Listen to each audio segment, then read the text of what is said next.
কোন ধরনের খাবারগুলো আপনারা এভয়েড করবেন বা না খেলে ভালো, এটার ব্যাপারে আমাদের একটু পরিষ্কার ধারণা থাকা উচিত। যেমন আপনি ধরেন ভাত বা রুটি, সেটা যদি সাদা চালের ভাত বা সাদা আটার রুটি হয় কিন্তু খুব একটা ভালো না। আপনি যদি সম্ভব হয় লাল আটার রুটি বা লাল পাউরুটি বা লাল চালের ভাত, এগুলো যদি আপনি কার্বোহাইড্রেট হিসেবে গ্রহণ করেন সেটা কিন্তু খুব ভালো। কারণ এই ধরনের খাবারগুলো বা এই ধরনের কার্বোহাইড্রেট কিন্তু শুধু কার্বোহাইড্রেট না, এর সাথে অনেক ফাইবার থাকে, যেটা দেখা যায় যে সুগারের মাত্রাটা শরীরে আস্তে আস্তে বাড়ায়। কাজে এটা কিন্তু ডায়াবেটিস নিয়ন্ত্রণে সাহায্য করে। হঠাৎ করে খুব বেশি সুগার বেড়ে যাওয়ার সম্ভাবনা কম থাকে। কাজে আমরা যদি কার্বোহাইড্রেটের প্রশ্ন আসি, তাহলে আমরা লাল আটার রুটি বা লাল পাউরুটি কিংবা লাল চালের ভাত, এই ধরনের কার্বোহাইড্রেট আমরা খাওয়ার চেষ্টা করব। এরপরে যেটা খুব গুরুত্বপূর্ণ, শাকসবজি দেওয়া ফলমূল তো আমরা অনেক বেশি খাবো। আমরা এই কারণে খাবো কারণ শাকসবজি ফলমূলে প্রচুর পরিমাণে ভিটামিন এবং মিনারেলস থাকে, অনেক অ্যান্টিঅক্সিডেন্ট থাকে এবং প্রচুর পরিমাণে ফাইবার থাকে, যেগুলো কিন্তু আমাদের সুগারকে নিয়ন্ত্রণ করতে সাহায্য করে। ভিটামিন মিনারেলস আমাদের রোগ প্রতিরোধ ক্ষমতা বাড়াতে সাহায্য করে এবং অ্যান্টিঅক্সিডেন্ট গুলো ডায়াবেটিস রিলেটেড যে কমপ্লিকেশনস গুলো হয়, পার্টিকুলারলি হার্ট ডিজিজ বা কিডনি ডিজিজ বা ব্রেন স্ট্রোক,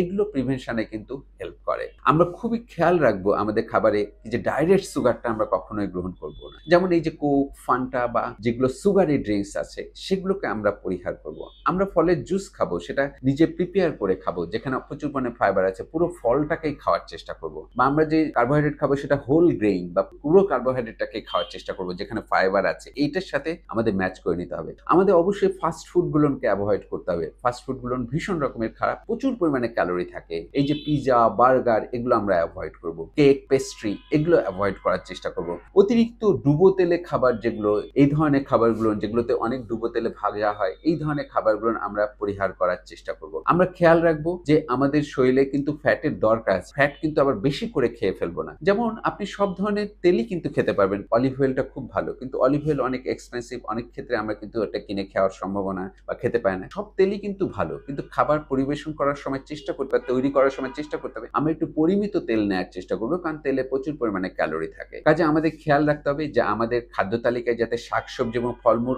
অনেক অনেক বেশি বেশি মাত্রায় থাকে। কার্বোহাইড্রেটটাকে আমরা কিছুটা কমিয়ে রাখবো, রেড মিটটাকে অ্যাভয়েড করব এবং একটা নির্দিষ্ট মাত্রার অবশ্যই প্রোটিন গ্রহণ করার চেষ্টা করব। আমরা খেয়াল রাখবো যাতে আমরা এইভাবে আমাদের খাবারটাকে এনশোর করি এবং প্রতিদিন একটা নির্দিষ্ট মাত্রার ক্যালোরির খাবার আমরা গ্রহণ করার চেষ্টা করব। এরপরে আসেন হচ্ছে এক্সারসাইজ। এক্সারসাইজ ভীষণ রকমের গুরুত্বপূর্ণ। এক্সারসাইজটা অবশ্যই আপনার রিক্রিয়েশনের জন্য হবে, যেটা আপনি নিয়ম করে হাঁটতে পারেন বা আপনি দৌড়াতে পারেন বা যে কোনো ধরনের যে খেলাটা আপনার খেলতে ইচ্ছা করে, যদি সম্ভব হয় বা সুযোগ হয়, সেই ধরনের খেলার একটা অভ্যাস করতে হবে। বা আপনি সুইমিং করতে পারেন বা আপনি সাইকেলিং করতে পারেন, মানে আপনার শরীরে একটা এক্সারসাইজের একটা অভ্যাস রাখতে হবে। প্রতিদিন ডায়াবেটিস রোগীর অ্যাটলিস্ট 30 থেকে 45 মিনিট করে হাঁটার অভ্যাস করা উচিত। এতে কিন্তু আমরা ডায়াবেটিস শুধু নিয়ন্ত্রণ করতে পারবো না, আমাদের যে রক্তে যে অনেক সময় দেখা যায় ব্লাড প্রেশার বেশি থাকে বা রক্তে অনেক সময় কোলেস্টেরল বেশি থাকে, এগুলোও কিন্তু নিয়ন্ত্রণ করার একটা সুন্দর একটা উপায় হচ্ছে কি যে নিয়মিত একটা এক্সারসাইজ করা। এবং দেখা গেছে যে ডায়াবেটিস রিলেটেড যত ধরনের কমপ্লিকেশন হয়, সেটা heart related complication, heart attack হোক বা ব্রেন স্ট্রোক হোক বা কিডনি প্রবলেম হোক, আমরা যদি নিয়ম করে এক্সারসাইজ করি, এই রিস্কগুলোকেও কিন্তু আমরা কমাতে পারবো। আর 3 নম্বর হচ্ছে